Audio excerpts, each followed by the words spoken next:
श्रीमद् भागवत महापुराण की जय। अब भक्ति के आने से आनंद तो हो गया, नारद जी का कार्य तो शुरू में ही पूर्ण हो गया, क्योंकि उद्देश्य भक्ति को सुखी करना था। सुखी तो हो गई। तब सनकादिक जी भागवत की महिमा सुनाने लगे। कहा भागवत की महिमा ऐसी है कि न गंगा न गया काशी, पुष्करम न प्रयागकम, सूक शास्त्र कथा याश फलेन समता नयेत। न गंगा न गया न काशी, पुष्करम न प्रयागकम। गंगा गया, काशी, पुष्कर, प्रयाग, कोई भी तीर्थ फलेन समता नयेत, श्रीमद् भागवत जी के फल की समता नहीं कर सकते। समता माने बराबरी। भागवत की महिमा ऐसी है सज्जनों। सनकादिक बड़े भाव से भागवत सुनाने लगे। कहते हैं भागवत की महिमा ऐसी है कि स्वर्गे सत्ते च कैलासे, वैकुंठे नास्तयं रसः, अतः पीबन्तु सद्भाग्या मामुंचित कहर्चित।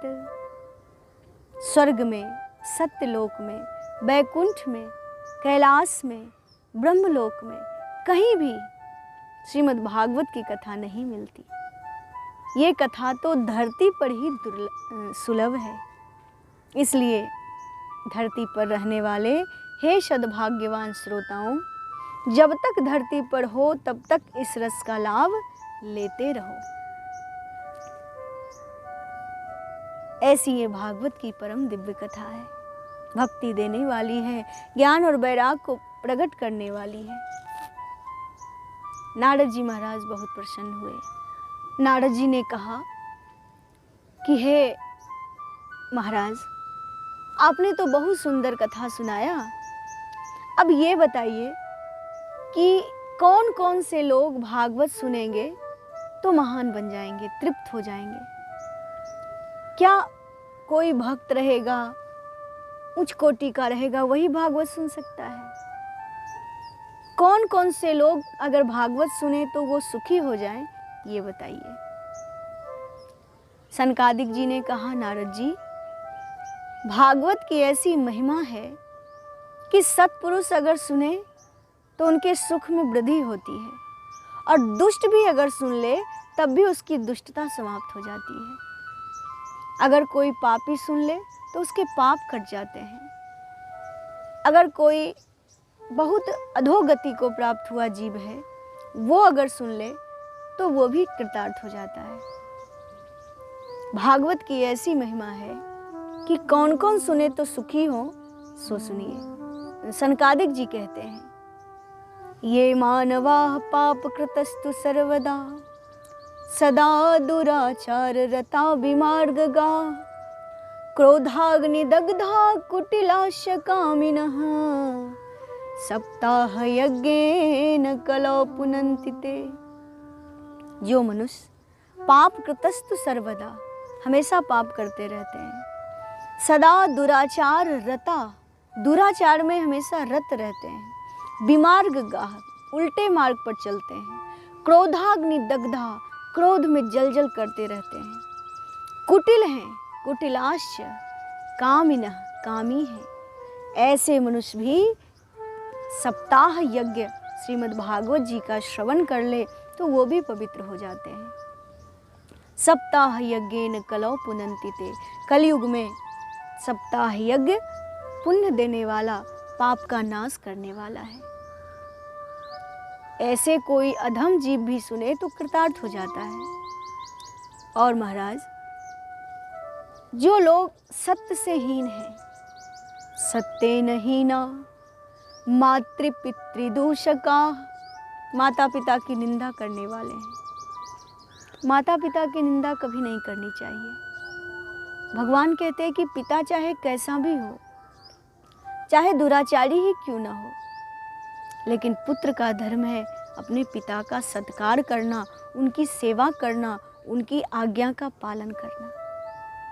लेकिन कलयुग में बहुत सारे ऐसे लोग होते हैं जो अपने माँ बाप की भी निंदा लोगों के सामने कर देते हैं। ये दुनिया का सबसे बड़ा पाप है, मातृ पितृ का निंदा करना। तो सनकादिक जी कहते हैं कि जो लोग माता पिता की निंदा करने वाले हैं, मातृ पितृ निंदका सत्येन हीना मातृ पितृ दूषका तृष्णांकुलाया श्रम धर्म वर्जिता। तृष्णा से व्याकुल रहते हैं। तृष्णा माने इच्छा। तृष्णांकुला आश्रम धर्म वर्जिता। आश्रम धर्म वर्जिता का मतलब कि जो आपका आश्रम है, जैसे कि किसी का संन्यास आश्रम है, किसी का वानप्रस्थ आश्रम है, किसी का ब्रह्मचर्य आश्रम है, किसी का गृहस्थ आश्रम है, तो जो जिस आश्रम में है उसको उस आश्रम में रहने का जो नियम है उसका पालन करना चाहिए। लेकिन जो आश्रम धर्म से वर्जित हैं वो लोग अच्छे नहीं माने जाते हैं। तो कहते जो आश्रम धर्म को छोड़ चुके हैं ऐसा पापी भी सप्ताह यज्ञ में कथा सुने। सप्ताह यज्ञेन कलौ पुनन्ति ते। कलयुग में सप्ताह यज्ञ से पवित्र हो जाते हैं। भागवत जी के कथा की बड़ी महिमा है, सप्ताह यज्ञ के कथा की बड़ी महिमा है। संत कहते हैं कि पापी अगर सुने तो कृतार्थ हो जाता है। और वेदव्यास जी ने श्रीमद् भागवत इसलिए रचा क्योंकि स्त्रियां और शूद्र वेद पढ़ने के अधिकारी नहीं हैं। उन्होंने सोचा कि जब ये वेद नहीं पढ़ेंगे और ऊपर से कलयुग के लोगों की समझ भी कम है तो इनका कल्याण कैसे होगा। इसलिए उन्होंने वेदों को 4 भाग में बांट दिया। 4 भाग में बांटा, फिर महाभारत ग्रंथ की रचना की। उसके बाद भी उन्हें वो सुख नहीं मिला जो मिलना चाहिए। तब नारद जी के कहने से उन्होंने भागवत को लिखा, जिसके प्रसंग प्रथम स्कंध में आएंगे, हम लोग उसकी चर्चा करेंगे। तो नारद जी महाराज के कहने से उन्होंने भागवत की रचना की और स्त्रियों और शूद्रों के कल्याण के लिए, मतलब कहने का मतलब कि समाज में जिन्हें लोग छोटा समझते हैं, जिसे निकृष्ट समझा जाता था, उन लोगों को उच्च बनाने के लिए भागवत लिखा गया, ताकि उनको भी भागवत का ज्ञान हो, वो भी भागवत की कथा कहे, लोगों को सुनाए अथवा सुने, तो उनके जीवन में भी आत्मा का ज्ञान होगा कि हमारा जन्म क्यों हुआ है, हम क्यों धरती पर आए हैं, हमारे उद्देश्य क्या हैं। और जब तक ज्ञान नहीं होगा, लोग तो अज्ञान अंधकार में भटक रहे हैं। तो उन लोगों को ज्ञान देने के लिए भागवत की रचना हुई।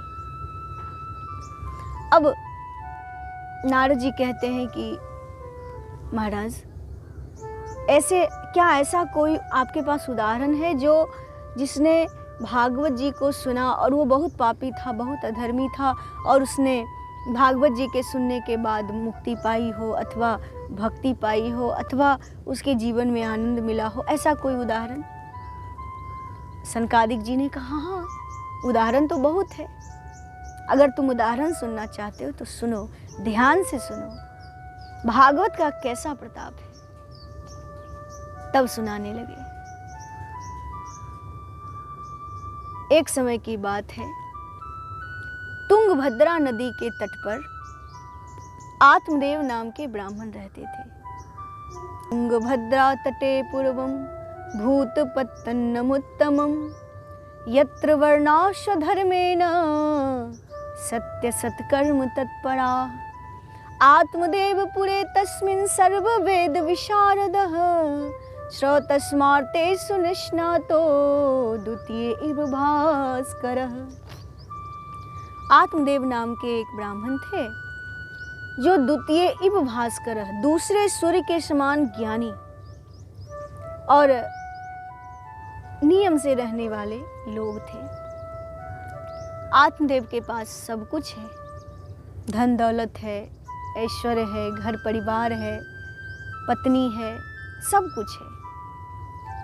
लेकिन आत्मदेव के पास एक संतान नहीं है, एक बेटा नहीं है, अथवा बेटी, कुछ नहीं है। कारण यह है कि आत्मदेव की जो पत्नी है उसका नाम है धुंधुली। और धुंधुली बड़ी कुतर्क करने वाली, झगड़ालू, देखने में सुंदर, कुलीन, लेकिन है एक नंबर की झगड़ालू। पति जो भी कहते हैं उसका उल्टा ही करती है। ऐसे समाज में बहुत सारे लोग होते हैं जो आप उसको कुछ कह दीजिएगा तो वो सोचेंगे कि हमको तो ये करना ही नहीं है। तो इस तरह के लोग होते हैं। तो उसी तरह की धुंधली थी। आत्मदेव बहुत चिंतित रहते थे कि मेरा कोई पुत्र नहीं है, संतान नहीं है। और समाज में लोग कहने वाले भी उसको कहते थे कि तुम्हारा बेटा नहीं होगा तो मुक्ति नहीं होगी। माने फलाने फलाने लोग कहने वाले तो बहुत कहते हैं। लेकिन यहाँ मैं एक बात कहूँगी, जिनको लगता है कि बेटा मुक्ति देता है, बेटे में शक्ति है मुक्ति देने की। अरे मुक्ति तो भगवान देते हैं, मुक्ति प्रभु देते हैं। बेटा होना, गृहस्थ होना, परंपरा बढ़ाना, ये तो ब्रह्मा जी की सृष्टि है, आप बढ़ाओ। और नहीं हो रहा तो क्या करेंगे, कोई बात नहीं है, भगवत भजन करिए, आपकी मुक्ति हो जाएगी। लेकिन समाज के लोगों ने आत्मदेव से इस तरह से कहा तो आत्मदेव जी बहुत चिंतित हो गए। और एक दिन तुंगभद्रा नदी के तट पर चले गए और मन में सोचने लगे कि मेरे इस जीवन को धिक्कार है। जब मेरा कोई संतान नहीं है तो मैं अब जी के क्या करूँगा। मन में विचार करने लगे कि मैं आत्महत्या कर लेता हूँ। लेकिन ध्यान देंगे सज्जनों, जीवन में आत्महत्या कभी नहीं करनी चाहिए। चाहे आपके जीवन में कितना भी बड़े से बड़ा दुख हो, लेकिन आत्महत्या नहीं करना चाहिए।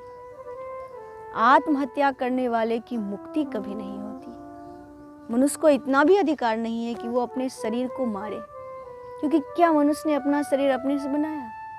भगवान ने दिया है। तो भगवान के दिए हुए वस्तु को खराब करना ये हमारा अधिकार नहीं है। इसको हम सुंदर कर सकते हैं, इससे हम काम ले सकते हैं, जैसे भजन कर सकते हैं, साधन कर सकते हैं, भगवान को पाने का साधन। लेकिन इसको मारने का अधिकार नहीं है। अब संत कहते हैं कि आत्मदेव चले तो गए पानी में डूब के मरने, लेकिन मरना बहुत कठिन काम है। आत्मदेव वही नदी के तट पर पानी जल पिए और थोड़ा बैठे, चिंता में बैठे हुए थे। उसी समय एक संत आए, सन्यासी। और सन्यासी जी पानी पी लिए और आत्मदेव ने देखा कि महात्मा जी अब पानी पी लिए, तो आत्मदेव लंबा लंबा सांस लेने लगे। सन्यासी जी ने कहा कि आत्मदेव जी, महाराज आपको क्या हुआ, क्या चिंता है, क्या दुख है? आत्मदेव कहते हैं, मैं अपने दुख का क्या वर्णन करूं महाराज। मेरे दुख की तो सीमा नहीं है। मैं जिस गाय को पालता हूँ वो सर्वथा बांझ हो जाती है। जिस पेड़ को लगाता हूँ उसमें फल फूल नहीं लगते हैं।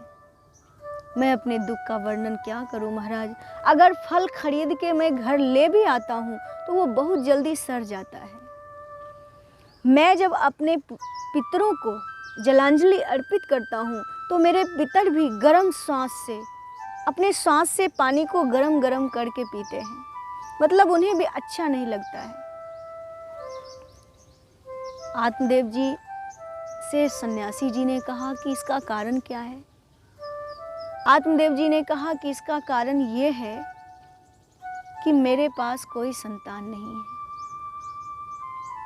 और प्रजाहीन जीवन को धिक्कार है। सन्यासी जी ने समझ लिया और आत्मदेव के ललाट की रेखा देखकर बताए कि हे आत्मदेव, तुम्हारे जन्म भाग्य में 7 जन्म तक कोई संतान नहीं है, इसलिए संतान प्राप्ति का मोह छोड़ दो और भगवान का भजन करो, क्योंकि सन्यास में ही सुख है। एकांत वासा झगड़ा न झांसा, एकांत में रहो, झगड़ा झांसा कुछ नहीं, भजन करो। लेकिन जिसको प्रजा का मोह है उसको क्या बैराग का बात समझ में आएगा? समझ में नहीं आया।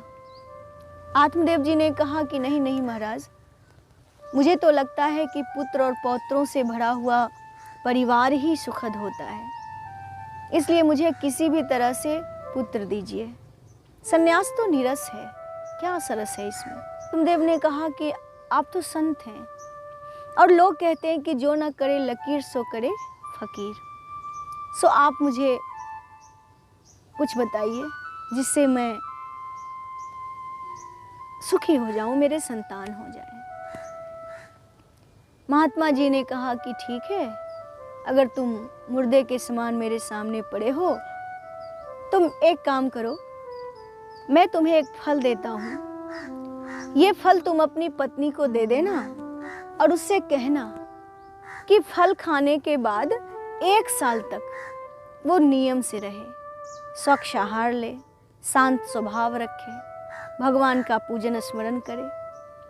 अगर तुम्हारी पत्नी ऐसा करेगी तो तुम्हें एक सुंदर सुयोग पुत्र की प्राप्ति हो जाएगी। अब जैसे ही आत्मदेव जी को फल मिला, आत्मदेव फल लेके घर आए और घर में अपनी पत्नी से कहे कि देखो धुंधली, मैंने तुम्हारे लिए एक सुंदर फल लाया है, ये खा लो तो तुम्हें पुत्र होगा। फल देके तो चले गए, लेकिन धुंधली की बुद्धि बिगड़ी हुई थी। धुंधली अब सोचने लगी कि मैं कैसे फल खाऊं, मैं फल खाऊंगी तो गर्भ रह जाएगा, गर्भ रह जाएगा तो पेट बड़ा हो जाएगा, पेट बड़ा हो जाएगा तो कुछ खाया पिया नहीं जाएगा, फिर चला फिरा नहीं जाएगा, तो मैं क्या करूंगी। और हो सकता है गांव में डाकुओं का आक्रमण हो गया तो सब लोग तो भाग जाएंगे, मैं कैसे भागूंगी। तो इस तरह से धुंधली के मन में बहुत सारे कुतर्क होने लगे। तो उसकी एक सहेली थी, उसने कहा कि एक काम करना, जब तुम गर्भवती हो जाओगी तो अपनी ननद को बुला लेना। कहा ननद को? ननद को बुलाएंगे, ननद आएगी और मेरा से तो चला फिरा जाएगा नहीं, ननद घर का माल मत्ता समेट के ले जाएगी, इसलिए ननद को नहीं बुला सकते। कहा अच्छा एक काम करना, अपनी बहन को बुला लेना। कहा हाँ, बहन को तो बुला सकते हैं। अब धुंधली कुतर्क करते करते कुछ समय बीता, सोचने लगी अब फल क्या करूं। सो उसकी बहन आ गई संजोग से, बहन को भी सब कहानी सुनाई। बहन ने कहा कि देखो धुंधली, तुम ये फल अभी मत खाओ और मेरे गर्भ में बच्चा है, जब मेरा प्रसव होगा तो मैं वो बच्चा लाके तुम्हें दे दूंगी। तुम अपने पति से कह देना कि मेरा सुखपूर्वक बालक हो गया, और ये फल, इस फल की परीक्षा के लिए तुम ये फल गाय को दे दो, और जब गाय फल खा लेगी फिर देखेंगे क्या होता है। धुंधली मान गई, बहन ने सब बात समझा दिया। अब तो धुंधली ने गाय को फल खिला दिया और पति से कह दिया कि मैंने खा लिया। फिर धीरे धीरे गर्भवती होने का नाटक शुरू की। ऐसे करते करते समय बीतता गया और जब धुंधली के बहन का बालक हुआ तो उसकी बहन ने समय पर रात्रि में बालक को लाकर दे दिया। धुंधली बच्चे को लेकर खुश हुई और अपने पति आत्मदेव से कहवा दी कि मेरे सुखपूर्वक बालक हो गया। बहन ने सबको कह दिया कि मेरा बच्चा हुआ था सो मर गया। तो इस तरह से कार्य हुआ। आप ध्यान से देखेंगे, आत्मदेव के भाग्य में संतान नहीं है, लेकिन फिर भी आत्मदेव को संतान की प्राप्ति हुई। लेकिन कैसे हुई? भाग्य में नहीं था, तो अपने भाग्य में नहीं था, इसलिए बहन ने ऐसा चाल चला कि अब धुंधली का अपना बच्चा तो हुआ नहीं, बहन का बच्चा है।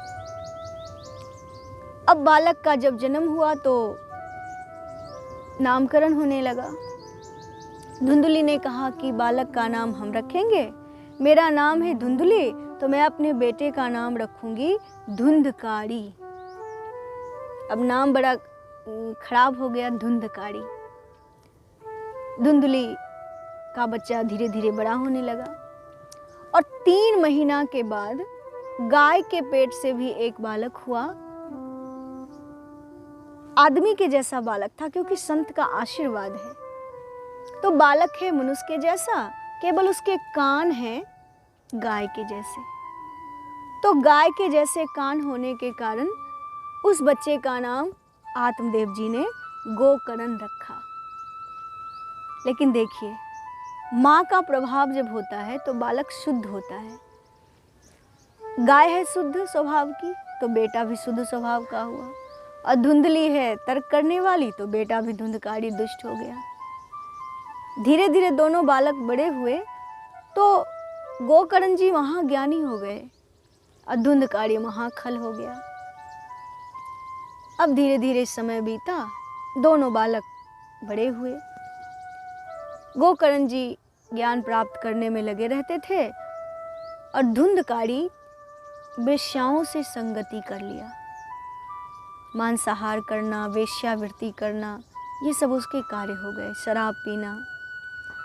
अब अपने माँ बाप को कष्ट देने लगा, घर का धन धीरे धीरे खत्म करने लगा वेश्याओं के चक्कर में। एक दिन पिता को बहुत दुख दिया। पिता सोचने लगे कि इससे बढ़िया तो मैं बिना पुत्र का होता तो अच्छा होता, क्योंकि कुपुत्र तो बड़ा दुखदाई होता है।